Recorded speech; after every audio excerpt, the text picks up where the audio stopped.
بیرغ خو دې بل چا راته ښکاره کېږي، کوم مسلمان یې؟ قاري صاحب پوښتنه مې دغه ده چې د شیعه او د سني واده کېدلی شي په خپل منځ کې؟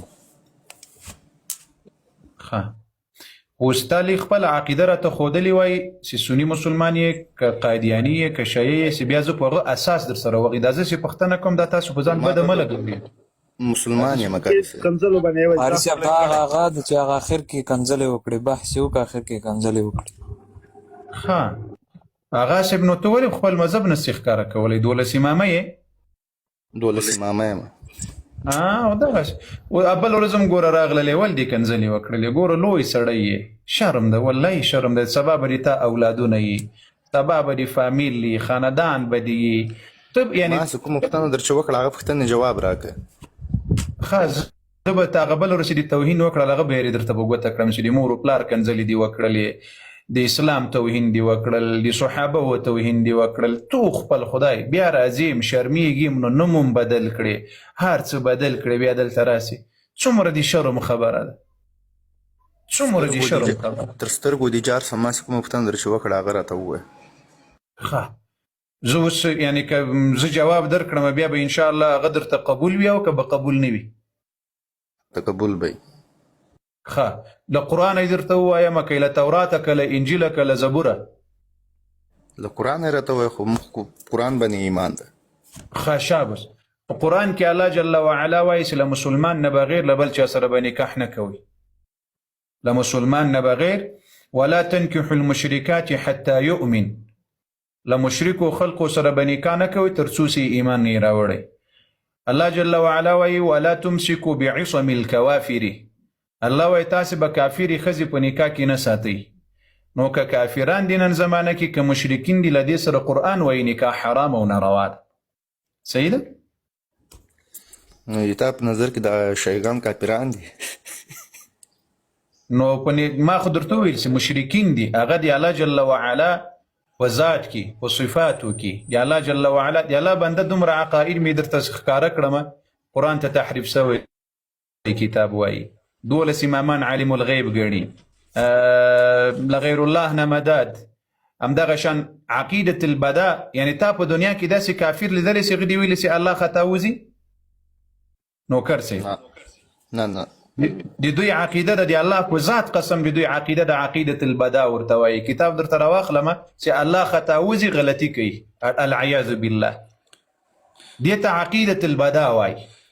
قاري صاحب قربان دې سمه یو خبره پوښتنه بله دغه ده چې الحمدلله ماشاءالله د موږ ملایان دي، د تاسې ملایان دي، د هغه عام انسانان لکه موږ چې یو دا اورېدونکي چې دي، موږ به څرنګه کوو؟ موږ به په شا پسې ولاړ شو. ته وایې شیعه کافر ده، شیعه وایي ته کافر یې. ګوره د زړه سره ګوره یو دقیقه، مخکې ما په دې اړه باندې ما ډېر خبرې وکړې، ډېر نصیحت مې وکړل چې ای مسلمانانو، د ما او تا دپاره معیار دا نه ده چې زه په چا پسې لاړ شم. ما د تا دپاره معیار قرآن او احادیث د رسول الله دي. لکه څنګه چې قرآن امر راته کوي واطیعوا الله واطیعوا الرسول، ما او تا اولنی معیار د ما او تا دپاره د الله کتاب قرآن ده. دوم معیار د ما او د تا دپاره احادیث د رسول الله صلی الله علیه وعلى آله وسلم دي. بیا له هغه نه وروسته خلق دي. که خلق چیرې د قرآن او د احادیثو په رڼا کې ژوند او زندګي کول او د هغه په ژوند او زندګي برابر ول، زه پسې مخکې ځه. اته که هر څوک وي، اما که داسې وي مثلا یو سني وي د هغه عقیده له قرآن او له حدیث سره برابر نه وي، هغه سني نه ده.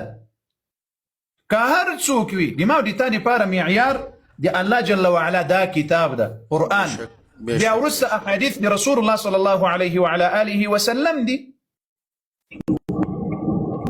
اوس راسه ما ته وګورو چې د ما حقیقت له قرآن سره څنګه ده او د تا حقیقت له قرآن سره څنګه ده.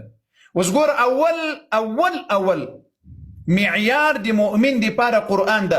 قرآن کې الله جل وعلا د رسول الله ټول صحابه ورته جنتیان صادقین مفلحین ویلي دي. متاسفانه تاسې نه منئ، دا خو د قرآن نه منل دي.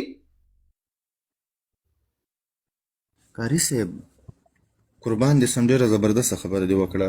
زه اوس دې ته ایران یم چې سني علما وایي چې شیعه وایي چې دا قرآن داسې خپله دی جوړ کړی ده او شیعه وایي چې یا سنیان یو داسې کوي او دا په اخر به موږ په کومه لار د عام انسانان په کومه لار ولاړ سي خبرې ته غوږ ونیسه کاري صاحب زه چې اوس قرآن ته ولاړ سم ته وایې نه چې د تا ملایانو کومه ترجمه کړې ده په پښتو کې لا په اردو کې لا په عربي کې لا کار څرنګه ده ترجمه پوه شوې ته وایې چې مطلب دا غلطه ده سنیانو ته چې ورسم هغه وایي یا نه دغه داسې زه ترجمه کې نه یم غږېدلی ما فقط قرآن کریم درته راواخیستل ترجمې ته مه ځه دا قرآن عظیم شان ده دا قرآن عظیم شان ده الله جل وعلا وایي زه ګوره ترجمه زه فقط الفاظ د قرآن درته ترجمه کوم والذین هغه کسان آمنو چې ایمان یې راوړی وهاجرو هجرت یې کړی ابوبکر و عمر و عثمان دې صحابه و هجرت وکړل که یې ونه کړل وکړو ښه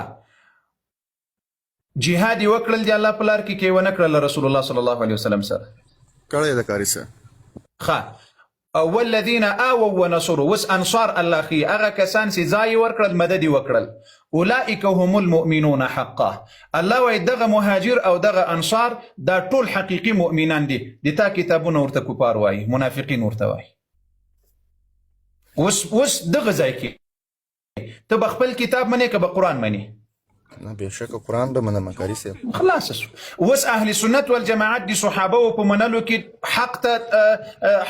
حق منونکي خلق دي او که تاسې حق منونکي خلق یاست تو معلومات خو الله خدای ته به کاري صاحب زه به څه ووایم یار ودې زړه سره ما خو نه د ملا خبره درته کړې نه مې ترجمه د بل چا درته کړې فقط هغه الفاظ مې درته ترجمه کړل راسه ما ته ګوره د زړه سره خیر بیا په اخر کې د تا عادت دا کنځلې کوي پروا نه کوي آینه راواخله داسې آینه راواخله آینه نه مې مراد قرآن ده دا نه چې لویه شیشه راواخلې تیرنم پکې واړی نه قرآن راواخله قرآن ته داسې مخکې د آینې په شکل یې وګوره ځان پکې وګوره چې آیا د تا ایمان اسلام عقیده دغه قرآن کې سته او که نسته کاري صاحب اخیرین کې بس خالد دا وایم ما لخبره بس خالد د هدایت دوا وکړه چې الله پاک دې تا دوا قبوله کړي اته زه درسین لاړم الله جل وعلا د صراط المستقیم نصیب کړه خدای جل وعلا د قرآن هدایت نصیب کړه موږ سره له دې ټولو لیدونکو اوریدونکو مؤمنانو مسلمانانو هغه لاره راپیکې چې د خدای او د خدای رسول به پرې راځي بس کاري صاحب نور به زه څه ووایم امین الله دې هدایت بل هم درته ساتلې دغه به ان شاء الله تعالی زه بیا تا ته کوم کاري صاحب ان شاء الله تعالی خبر او د خدای او په قرآن مې د قسم او د محمد رسول الله په ذات مې د قسم کاري صاحب رښتیا به درته ووایم ووایه بالکل ووایه کاري صاحب خبره دا چل ده چې ګوره کاري صاحب زه نه تا پېژنم نه ته ما پېژنې کاري صاحب ما خوب لیدو بیا د زموږ خواته یو ډېر غټ جماعت جوړېږي د خدای کور خوب مې لیدو کاري صاحب ته مې په خوب لیدلې دا د ټولو مسلمانانو له مخه درته وایم او په هغو ذات مې د قسم مې چې د چا په قبضه کې د ما ځان ده کاري صاحب ته بیان کوې وایې مسلمانانو دا زه د رسول الله صفت کوم تاسې وایئ دا رسول الله څرنګه ده نو راسئ مسلمانانو چې تاسې رسول الله در وښیم کاري صاحب زه داسې ورته وګورم ته دا لاس داسې کې دا ښی لاس داسې کوې دغه د رسول الله ناست یا مخامخ ورته وګورئ رسول الله داسې په جګ کې ناست کاري صاحب نو دا خوب کاري صاحب ما ډېر په زړه کې ارمان و داسې ما تا ته کنځلې وکړې کاري صاحب ما دا خوب ولیدو کاري صاحب زه ډېره بخښنه درنه غواړم نعره تکبیر اکبر ولله الحمد نعره تکبیر الله اکبر ولله الحمد کاري صاحب ما دا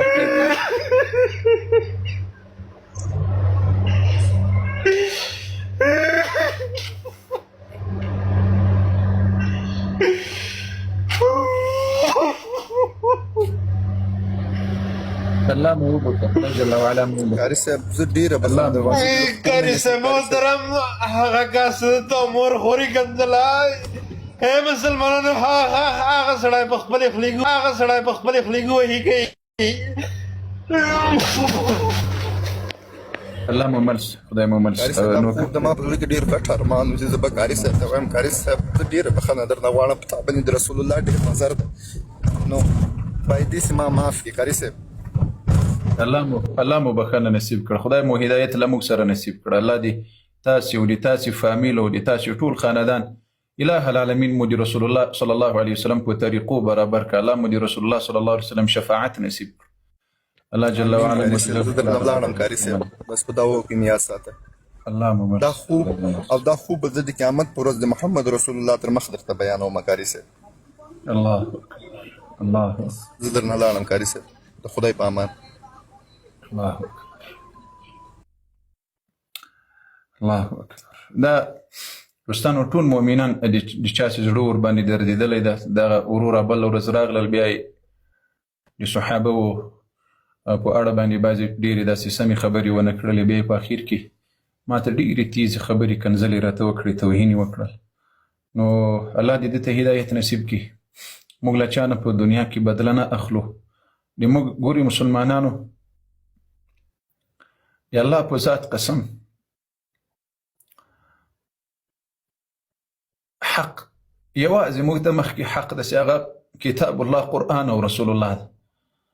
د الله په ذات قسم که مې یوه لحظه په میډیا کې په دې تیر کړي وي چې له چا نه په دنیا کې یو بدله واخلو یا یو څه بل څه واخلو، د الله جل وعلا دپاره مې هغه شی یو وطن بښنه ده چې هغه په ناپوهي کې د موږ توهین او سپکاوی کړی دی.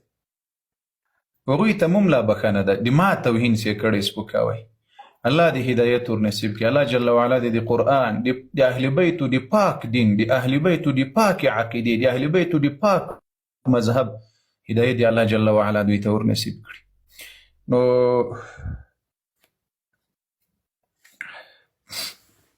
پیغمبر علیه الصلاة والسلام په خوب کې لیدل دا حق وي. ګوري مسلمانانو نبی علیه الصلاة والسلام وایي چا چې زه په خوب کې ولیدم زه په حقه باندې لیدلی یم. نبی علیه السلام په شکل شیطان نسي کېدلی، د نبی علیه الصلاة والسلام په شکل شیطان نسي کېدلی.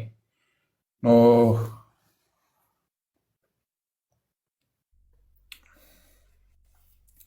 خیر راځي دوستانو، راځي الله پاک دې ټولو ته هدایت وکړي. طاهر څوک دی؟ ملګري یو راځي یو راپورته کوي.